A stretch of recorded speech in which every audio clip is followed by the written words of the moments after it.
The next stop is Fukuoka. Hi you guys, welcome back to my YouTube channel. No official intro recorded today, and that's okay, but what we're doing here is we're headed off to the Fukuoka Art Museum, and we were actually on the wrong bus here. But that's okay, because if we wouldn't have gotten on the wrong bus, then we would have never came across one, this building that was used to protect the Fukuoka castle during times of war, and two, this amazing pond. I think it's a pond filled with, I'm not entirely sure the name of the plant or the flowers, but I know they're not lily pads. Look at how massive these things are. They're literally my height.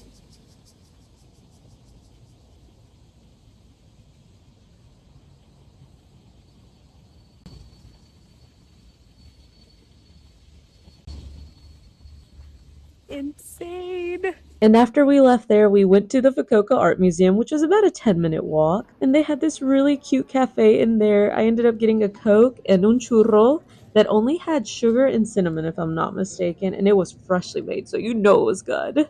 Now, one of the biggest reasons I came out to the art museum, aside from checking out all the cool artwork, was also to check out the Moomin exhibit. And if you don't know what the Moomins are, they're basically a family of white, round, fairy tale-like trolls with large snouts, and you might even recognize this iconic meme. And the Moomins were created by a Swedish Finn writer and artist named Tove Jansson back in 1945. The Moomins started out as a book and a comic series that was later turned into a TV show. I think you could still watch the shows on YouTube if I'm not mistaken. But it was really cool to be able to walk around the exhibit and just look at the progress of the Moomins and also see some of her very original work. I know there were certain parts of the museum where you were not allowed to record, so there was only so much footage I was able to get. But overall, it was a very fun exhibit to check out. Honestly, never thought I'd come across it. Afterwards, I was able to check out some of the other exhibits in the museum. The museum wasn't very large, but it was still pretty cool. And then I ended up having a very wholesome moment towards the end because I stepped outside and came across this one sculpture of this massive pumpkin that I had seen years ago back in DC at their art museum. This pumpkin is a large-scale sculpture created by a Japanese artist named Yayoi Kusama. So the fact that I was able to come to Japan and see it in its original place is absolutely mind-blowing to me. And of course, I had to recreate my photo with it. Afterwards, I kind of just headed out and walked around the park. I genuinely love this park so much. I don't know what it is, but I just think it is one of the coolest parks I have ever visited. I was then supposed to meet up with the rest of the group to go to a summer festival that was being held. Now, originally, I thought I had arrived to the right place, and I was looking around and realized almost nobody was there. Also, check out this fall foliage already happening. But anyways, I was like an hour away from where I needed to be, so I hopped on the nearest train and headed over that way.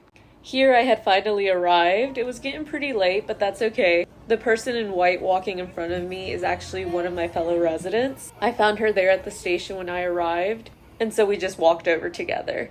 But this was such a cool experience. I can't remember if I've said this before, but I watch a ton of romance animes, and there's always that one episode where they're at a summer festival and it's supposed to be like one of the cutest episodes in the entire season. Later on, we met up with some of the other people in the group. There was singing, there was dancing, there was countless food stalls. There were even artists there. They usually hold these kind of festivals to try to celebrate the ending of summer, and they top it off with fireworks at the very end. When I found out I was coming right now in August, I knew that a summer festival was definitely on the list of things to experience, and I'm so glad I had this. Hi you guys, welcome back to I think day 13. So today we're supposed to all meet up and pick out our exhibits.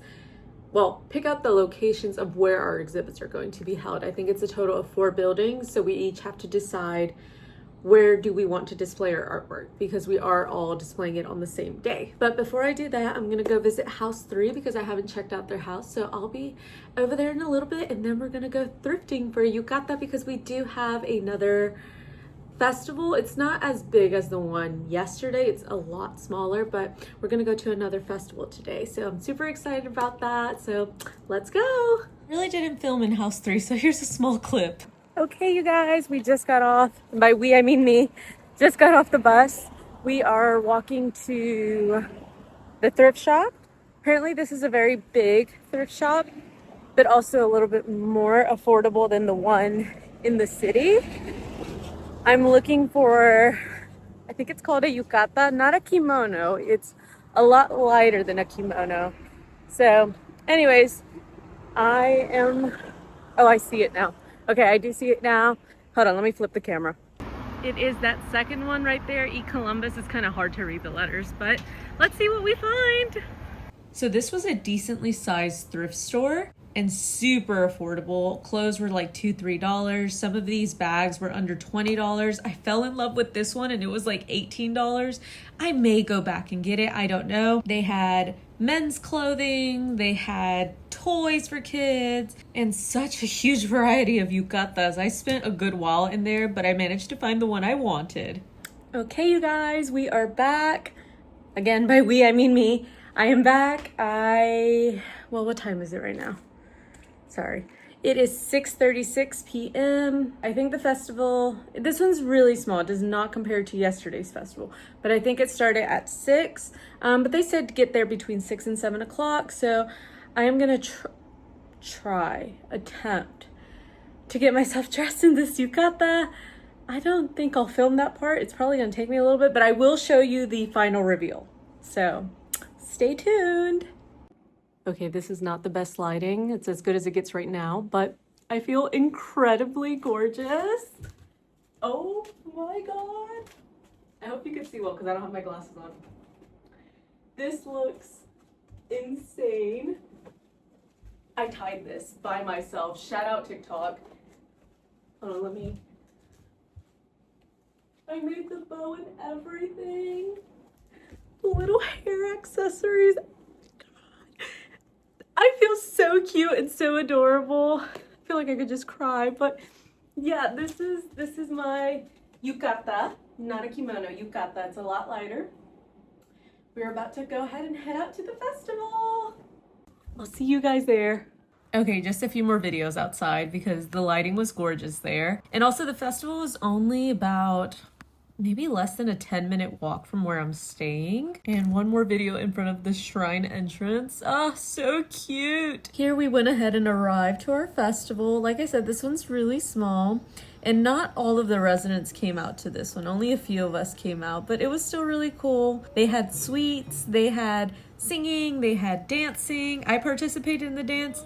Did I know what I was doing? Absolutely not. Did I get all the steps down by the end of the dance? Also no, but it was still a really cool experience. This is a traditional Japanese dance and you go around in a circle from what you can see and you redo the steps all over. I don't know the name of it, but it was just really cool to participate. Thanks for watching. See you tomorrow.